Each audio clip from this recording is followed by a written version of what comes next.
featured speaker is the author of numerous books and articles, a speaker, life coach, and host of Dave, the Caregiver's Caregiver radio program. But his most important role is caregiver to his lovely wife, Charlene, for over 21 years. Please welcome Mr. Dave Nassaney.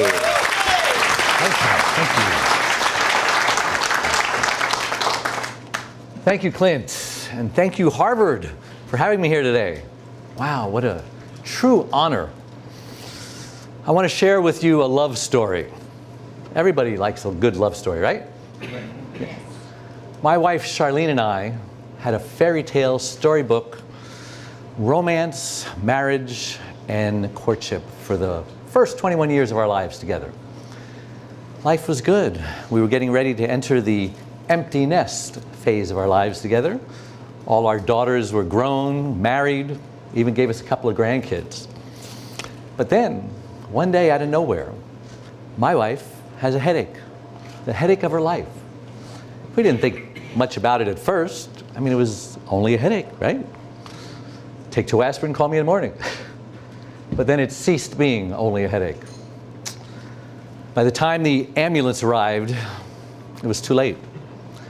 The woman I loved had suffered a massive stroke, left her severely speech impaired and paralyzed on the right side.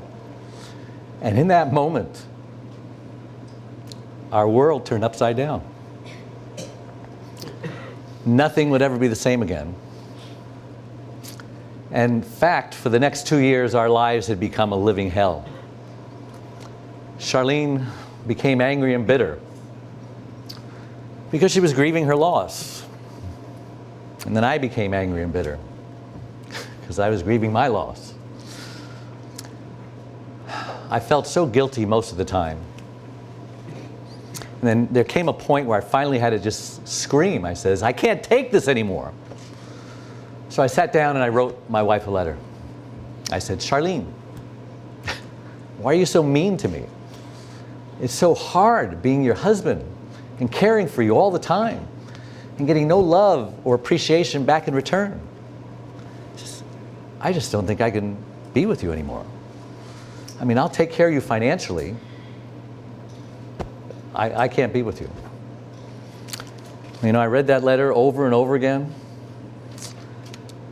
I just couldn't give it to her. I mean, don't get me wrong. I wanted to love my wife. I wanted to care for her. I wanted to have that loving relationship with the woman that I had been with so many years. But she was just making it so impossible.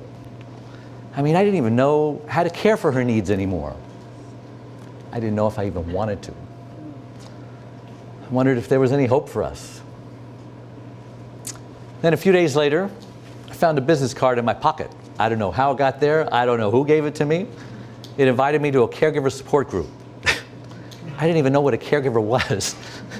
But I figured if somebody gave it to me, I should probably go. So I went. What have I got to lose? Everything changed for me. I met people there who were just like me, burned out caregivers. I found hope again. I realized that if I didn't take care of my needs first, I couldn't take care of my wife's. You know, they tell us in the airlines, right?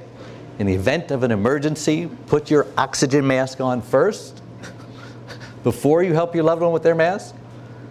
What an amazing metaphor for all of life. Take care of you first. Not out of selfishness, but out of survival. Well, when I finally realized that I was able to change, to my amazement, my wife started to slowly change. I no longer thought about how she made me feel. I just took care of me so I could take care of her. Well, thank God, after a couple of years, she started to get through her grief and her loss. And the anger and the depression went away. And she actually started becoming her old self again. And our love was rekindled. I was so proud of her. I mean, she's always been like a cross between Martha Stewart and Wonder Woman. And she continues to be that. I mean, don't get me wrong, she still can't talk, but she can communicate non-verbally. Kind of like playing charades and Pictionary. 2 games I hate, by the way. She still can't walk. But you know, we got her a power wheelchair and a van with a lift. And she could just about do everything that she did before when she lost the use of her limbs. As a result of what's gone on with her, I mean, she's like a one-arm wallpaper hanger. She's amazing to watch. She makes us normal people look like whiners and complainers. I mean, she's my hero. As a result of what I learned from Charlene and my support group, I realized there's so many other caregivers out there who are suffering or going through tremendous pain and feeling lost and alone. And I wanted to help them triumph over that pain. I didn't want them to give up like I almost gave up. So that's why I became Dave the Caregiver's Caregiver.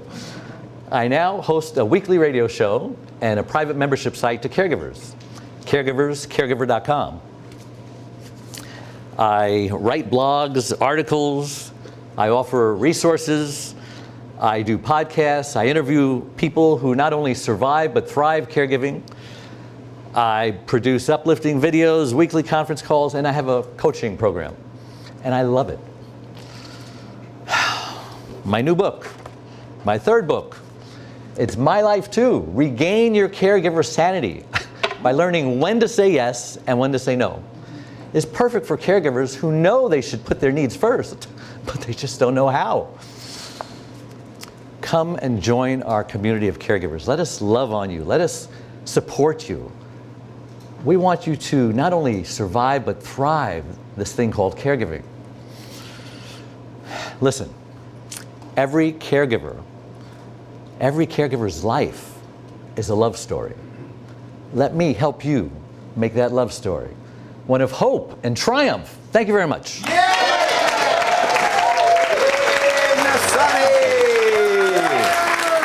Yeah! Wow, great job. Thank you. Great job.